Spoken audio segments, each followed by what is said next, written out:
Hello, and welcome to Baltic Ways, a podcast bringing you insights from the world of Baltic studies. I'm your co-host, Ben Gardner-Gill. Today, we're joined by two guests, Professors Dovilė Budrytė and Neringa Klumbytė. Dovilė Budrytė is Professor of Political Science at Georgia Gwinnett College. She also works on the Europast project at the Institute of International Relations and Political Science of Vilnius University. She also serves as invited researcher at Vytautas Kavolis Transdisciplinary Research Institute at Vytautas Magnus University in Lithuania. Her research interests include memory politics, trauma, Holocaust justice, and gender studies. In 2022 to 2024, she served as the president of AABS. Neringa Klumbytė is professor of anthropology and Russian and post-Soviet studies and director of the Lithuania program at the Havinghurst Center for Russian and Post-Soviet Studies at Miami University, Ohio. She is the author of Authoritarian Laughter, Political Humor and Soviet Dystopia in Lithuania from Cornell University Press in 2022, the winner of the British Association for Slavonic and East European Studies Women's Forum Prize. Her recent research has focused on state violence and political participation in totalitarian and authoritarian regimes, Holocaust and genocide, sovereignty, human rights, and historical justice.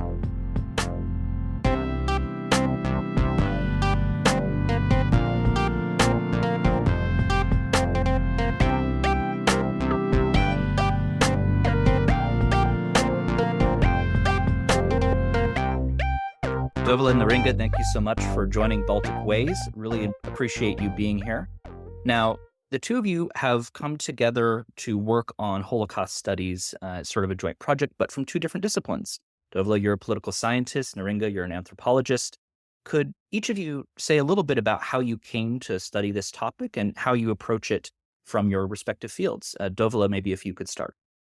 So I come to this topic from memory studies, and I became interested in memory studies a long time ago, in 1998. I was a fellow at Europa University Viadrina, together with Karl Schlögel, a German historian. And this was the beginning of memory studies, and I got very, very interested in the topic. And I tried to apply it to the insights in my dissertation, which at first didn't go that well. But eventually I found a way to integrate it into the study of political community building in the Baltic states.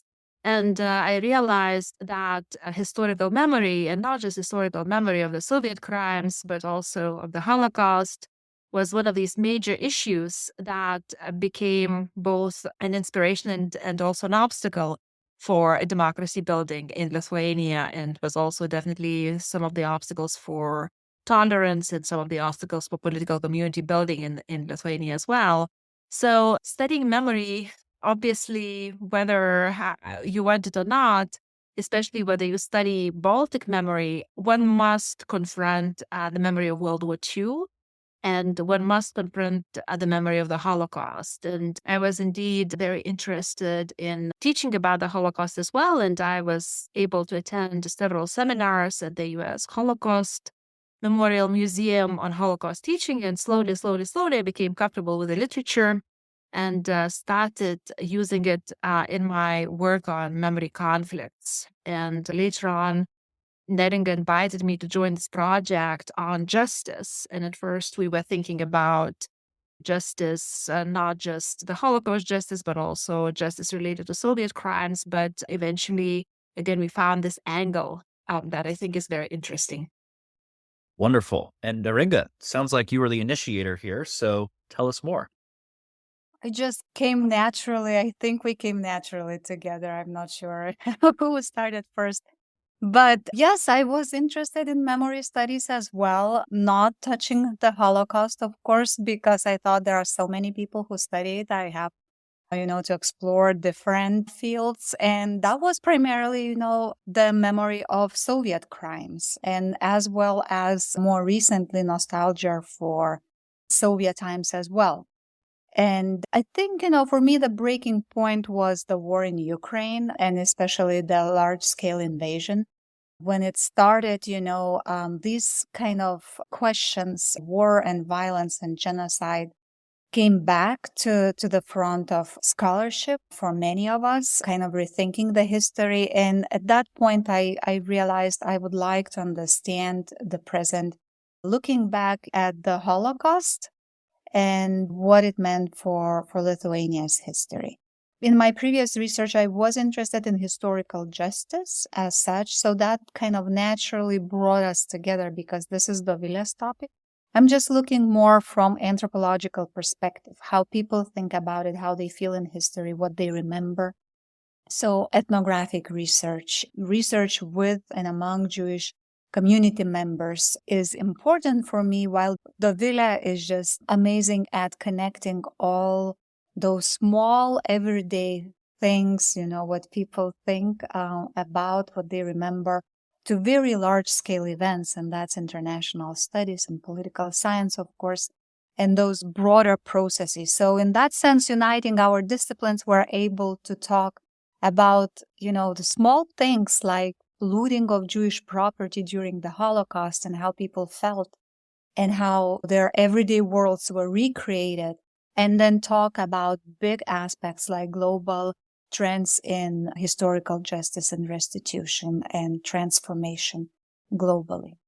And Lithuania's place in it, of course. Absolutely. Yeah.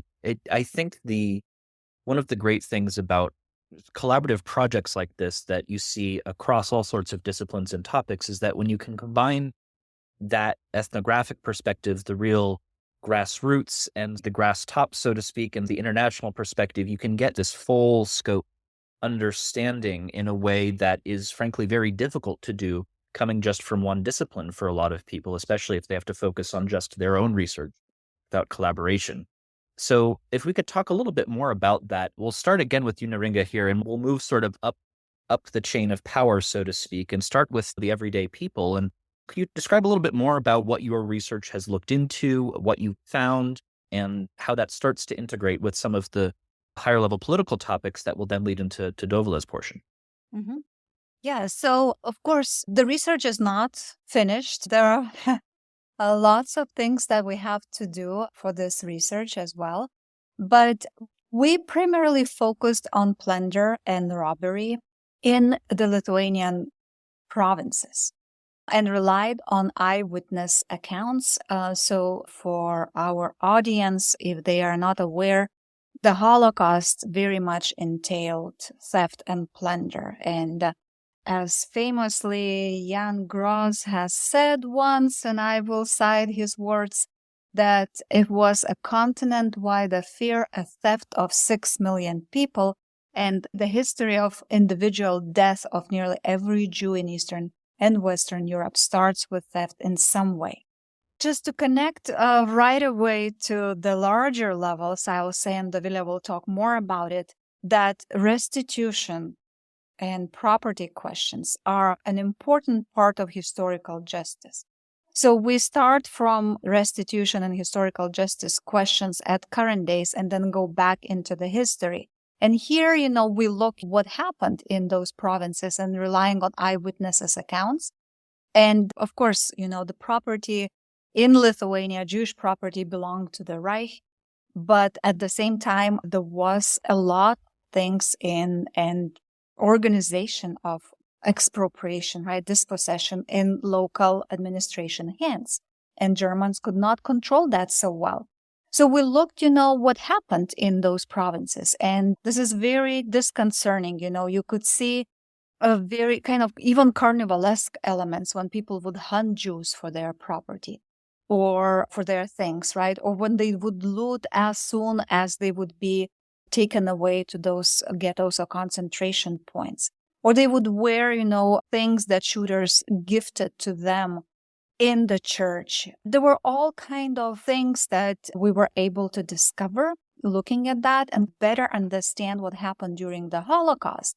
And our, of course, goal is to kind of track biographies of that property through Soviet times and, in a sense, through Lithuanian homes. So we will see how this works out. We don't have much data on this yet.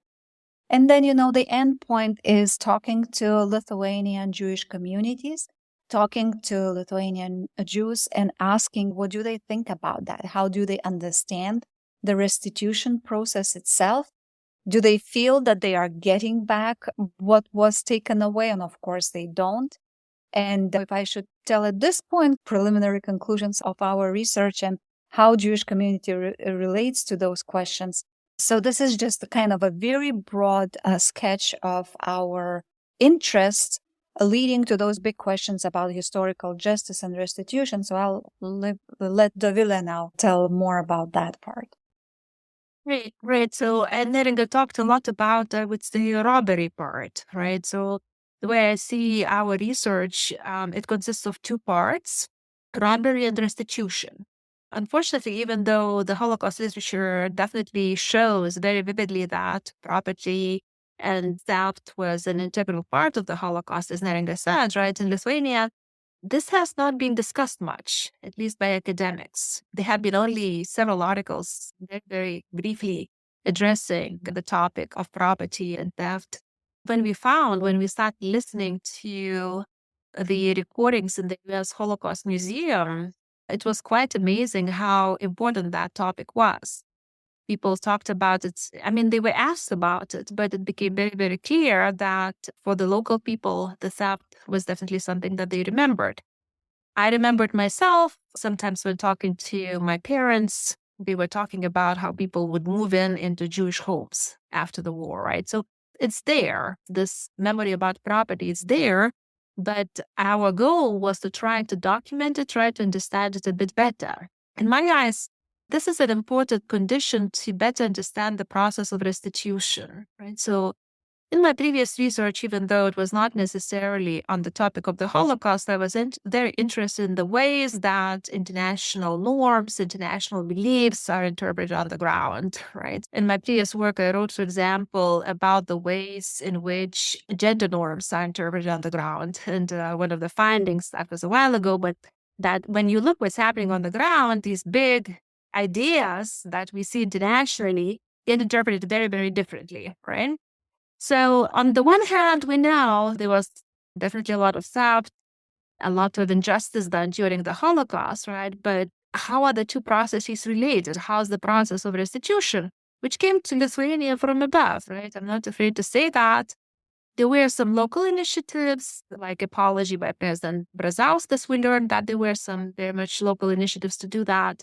But at the same time, for Lithuania, Holocaust justice very much starts with the European Union, starts with NATO. The Terezin Declaration was also an international initiative, right? So very, very important part of Holocaust justice in Lithuania came from above. So it was extremely interesting to see how this idea of the Holocaust justice, how it's interpreted on the ground. What does it mean to people, right?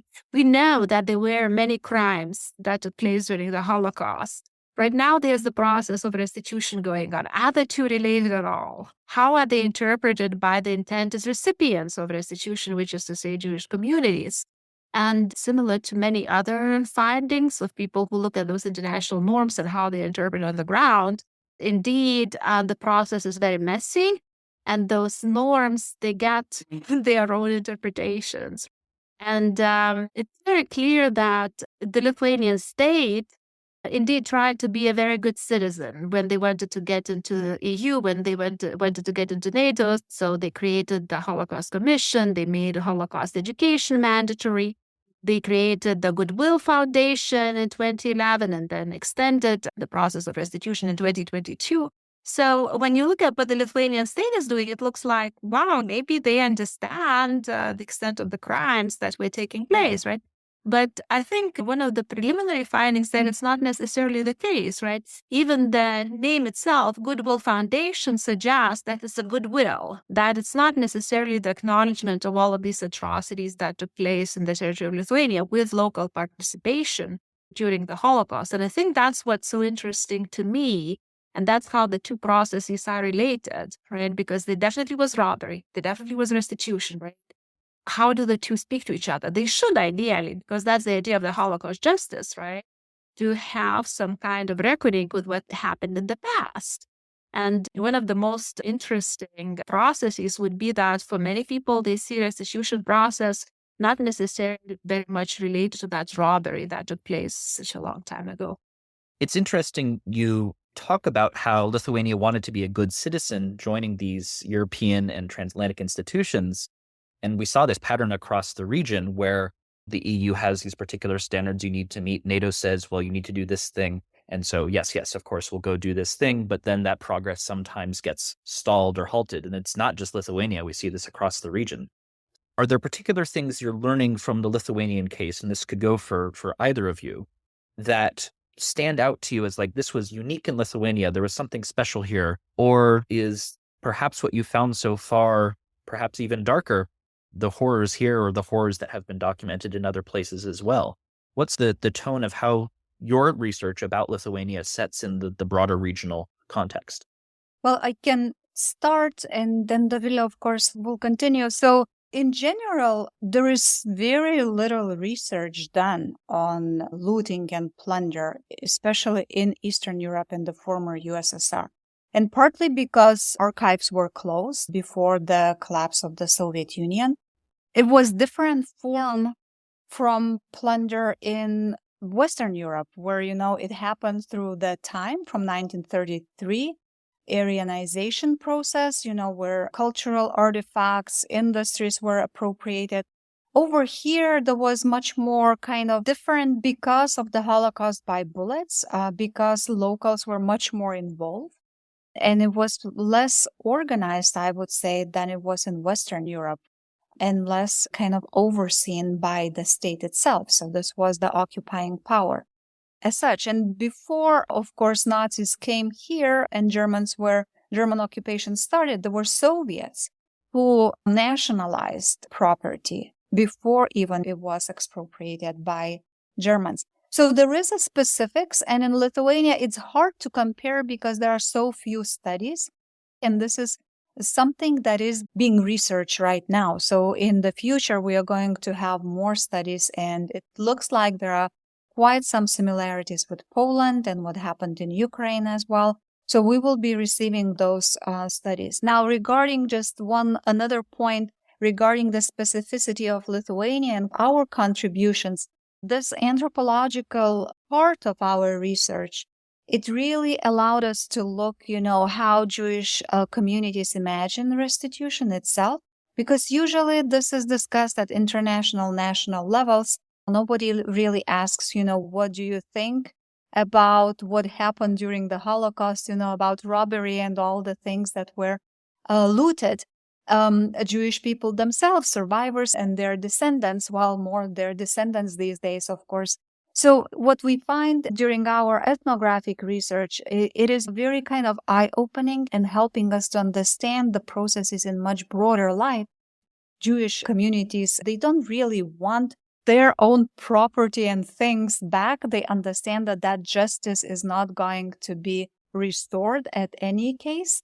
And we use the term moral materialities to express their relation to the past. So most of them relate to the Holocaust. Most of them remember what has been lost. And usually they would say nothing was saved, maybe a photo, maybe a watch, but mostly, totally everything was lost, with the exception of few things. Justice in this case cannot be restored, and you cannot return what was lost. But what they talk about, that justice and of course, it's important, the restitution itself, because it contributes to social justice, preserving of Jewish heritage, education about the Holocaust, and kind of fosters Jewish community identity. But at the same time, they want to be integrated into the Lithuanian community. What they emphasize, that they want to everybody recognize Jewish history and their own Jewish versions of historical justice. They don't want, of course, any kind of anti-Semitism to be part of any society and any community. And they want that their dignity was returned, and they want to foster those ideas through education. So our conclusion is that when we think about historical justice from that local perspective, it is important to integrate questions of contemporary political, economic, and social marginalization in society, not just the traumas of the past. And Dovilė also could talk about the national and international level. In our research, we're able to speak about all the three and kind of the dialogue that could be between and the policies that could be defined better, when you know what, local Jewish communities expect. Dovilė, I think obviously that transitions to you, and I want to add a point on that specifically. In your assessment of looking at how the Lithuanian state has instituted Holocaust education, they've had this commissions, foundations, etc. They've done all these things. Do you get the sense that they're actually listening to the Jewish community who remains in Lithuania or who has come back to Lithuania? To put more of a fine point on it, are they really listening to the citizens? Right. This is a great question. So I just would like to add to Neringa's insights that we talked not only to the members of the Jewish community, but we talked also to some relatively prominent politicians and activists who were engaged in the process of restitution and actually shaped the process of restitution. Compared with other cases, we know that the processes of restitution can be very nasty, can be very messy, can be very unpleasant. So some people, again, even did not want to talk to us with their names revealed. They wanted to remain anonymous, right? So in that sense, the process of restitution in Lithuania is not that different from other parts of the world. It's messy and it's complicated. There are various actors with various interests involved, international actors, local actors, right? And indeed, one of the findings, and I think that's why I was so happy to work with Neringa too, because very often in political science, we try to, in a sense, simplify things and explain things in a simple way to try to make sense of things. And to study restitution as a process, I think it really helps to have somebody who knows, somebody like Neringa, who's an anthropologist, in order to deal with that complexity, right? Precisely because there are so many various actors involved, and precisely there are so many ideas of justice being floated. In that sense, messiness and complications related to this process of restitution, this is, in a sense, Lithuania is not unique at that. But the Lithuanian government, as we talked before, definitely was willing to go forward with that process and be a good international citizen, a good European in particular.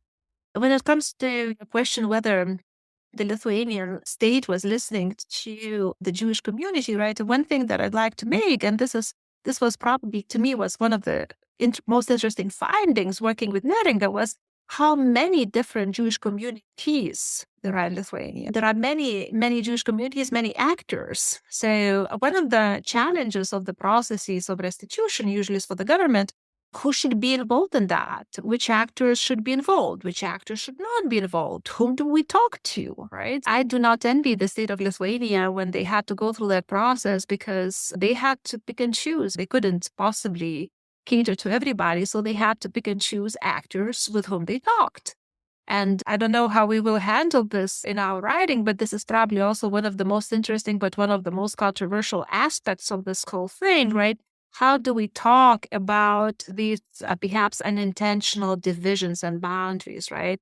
When I started the research, I heard some programs, TV, radio programs, some politicians were complaining, especially in the past, about the process of restitution. So I thought, well, maybe, it's possible that there were these boundaries between Lithuanians and Jews, right? That the process introduced, right? Oh, those Jews, they want their property back, they want their money back. But one of the most interesting things, once you're starting to talk to actual people, again, to see how many different ideas about restitution and how many communities there are, right? So I do not by any chance want to say that a Lithuanian government did everything it could. It could have done and probably should have done much, much more, right? But the fact of the matter is, because there are so many actors, because the process is so messy, it's basically impossible to take everybody's view into account. Yeah, absolutely. I mean, by definition, this was a society-wide event. It is a society-wide memory, regardless of how prominent it is, and it is a society-wide problem now. I want to, as we close out here, look at what might be coming next. Obviously, your research is underway. It is not finished. You're engaging in this project. I know that you are engaging with some workshops. You are engaging with the United States Holocaust Memorial Museum. Could you tell us a little bit about some of the active projects you have going on right now associated with this research? And maybe to cap things, just what you're looking forward to as you move ever so to the end of this project. These are great questions. I would like just To comment a little bit on what Dovilė just said, so it would not seem like it's a contradiction to what I said, because I mentioned the general trends the Jewish community expects, and Dovilė spoke about diversity. So both are true, right? We have diversity that I did not, of course, outline in my response. Thank you, Dovilė, for mentioning that. And I kind of spoke about just the most general trend that we see in our research, but definitely there are many more perspectives to restitution and historical justice. Well, regarding your questions, we are looking forward to research, and I personally think about going to archives, continuing interviews with Jewish communities in Lithuania this coming summer. And there is the entire Soviet period for us to be understood, of course, and continue research on the current time. And one of the projects that we have together, and Dovilė is coming to Miami University. We have at Miami University, where I teach, there is the Lithuania program. And this semester, I organized specifically a seminar series that are focused on the matter of historical violence. The matter refers to materiality of the Holocaust, of course. So we have different speakers coming and who will talk about this specific topic. And we also will have Christoph Diekman give the annual Lithuania program lecture at Miami University, and Dovilė will be part of this initiative. She will also give a lecture. So I'm very excited about that. And we, of course, will come up with other plans and conferences. Dovilė, maybe you have something else. I really would like to highlight a very important role that the U.S. Holocaust Memorial Museum workshop played for me and for our research. In August, we had approximately, I believe, 12 scholars from various countries come together, and we talked about moral materialities, and we talked about very different aspects related to restitution and also related to property, robbery and looting during the Holocaust from very different angles. So it was definitely a very enriching experience and shaped many of us the way we think about the topic. And one of the projects which is linked to that workshop would be the publication of a special issue of the Holocaust and Genocide studies on this topic, on moral materialities, on robbery and restitution, and with the focus probably on historical justice and related topics. So we hope this will come together. It will take probably several years before we see the product. And just to say, just like Neringa, I plan to continue working on this project too. And my interest would be very much into these complexities of restitution. And it's very, very important, obviously, to talk to the Jewish communities, but it's also very interesting to talk to the Lithuanian decision makers who made those decisions to get engaged into the processes of restitution, why and how this happened. So we just merely scratch the surface, but there's still a lot of work to be done to see how these processes took place. And we hope to also perhaps write an article or two and engage in conference presentations and such. Absolutely. There's a lot more to come out of this joint effort. I'm excited. Obviously, there's only so much we can capture in 30 minutes of audio, but that's the little introduction. So Dovilė, Neringa, thank you so much for joining Baltic Ways. This has been really fascinating. I wish we had more time, and good luck with the rest of this project and your work going forward. Thank you, Ben. Thank you for tuning in to Baltic Ways, a podcast from the Association for the Advancement of Baltic Studies, produced in partnership with the Baltic Initiative at the Foreign Policy Research Institute. A note that the views and opinions expressed in this podcast are those of the authors and do not necessarily reflect the official policy or position of AABS or FPRI. To find out more about what our two guests are up to, you can find them at their respective websites, budrytedovile.com and neringaklumbytė.com. Subscribe to our newsletters at aabs-balticstudies.org and fpri.org/Baltic-initiative for more from the world of Baltic studies. Thanks so much, and we'll see you next time.